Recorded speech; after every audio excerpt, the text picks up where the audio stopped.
హాని చేయటానికని నేను కొంచెం దూరం పరిగెత్తాను.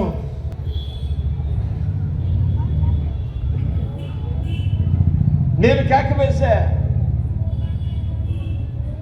చుట్టుప్రక్కల ఉన్నటువంటి వారందరూ కూడా వచ్చి అతను పారిపోవటానికి ప్రయత్నం చేస్తే అతనిని పట్టుకున్నారు. తర్వాత పోలీసులు వచ్చి తీసుకుని వెళ్ళిపోయారు. నేను నా తండ్రి గదిలోనికి వెళ్ళేటప్పటికి ఆయన కింద పడిపోయి ఉన్నారు, రక్తంలో పడిపోయి ఉన్నారు. అది 6 అంగుళాల కత్తివాత. చుట్టుప్రక్కల అనేక మంది చేరారు. ఏం చేయాలో తోచడం లేదు.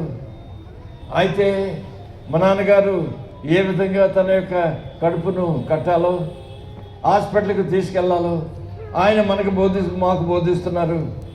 ఎవరో జీపు తీసుకొచ్చారు. ఆ జీపులో మా నాన్నగారిని పెట్టాం.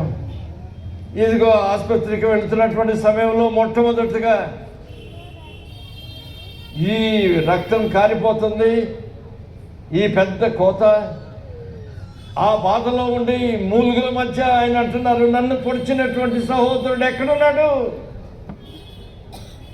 నేను అతన్ని క్షమించాను, మీరు అతనికి ఏ హాని కూడా చేయవద్దు.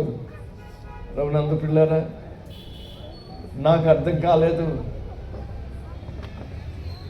ప్రభువు ఎదిగినటువంటి వారు, దైవ సేవకులు అయినటువంటి వారు ఇతరులను క్షమించడానికి ఎంత దూరం వెళ్ళాలి? ఈ విధంగా ఆలోచించుకుంటుంటే ఇదిగో వచ్చేసింది ఆసుపత్రి. డాక్టర్ గారు చూశారు, ఆపరేషన్ చేయాలన్నారు. ఆయన ఆపరేషన్ ఆ గదిలోకి తీసుకుని వెళ్ళకముందు నాన్నగారు నన్ను పిలిచి, ఆయన చేతులన్నీ కూడా రక్తంతో నింపబడి ఉన్నాయి. ఆ రక్తంతో తడిసినటువంటి చేతులతో నా చేయన్ని పట్టుకొని నా వైపు చూచి, నాయనా సేవ జాగ్రత్త, మీ అమ్మ జాగ్రత్త అని చెప్పారు.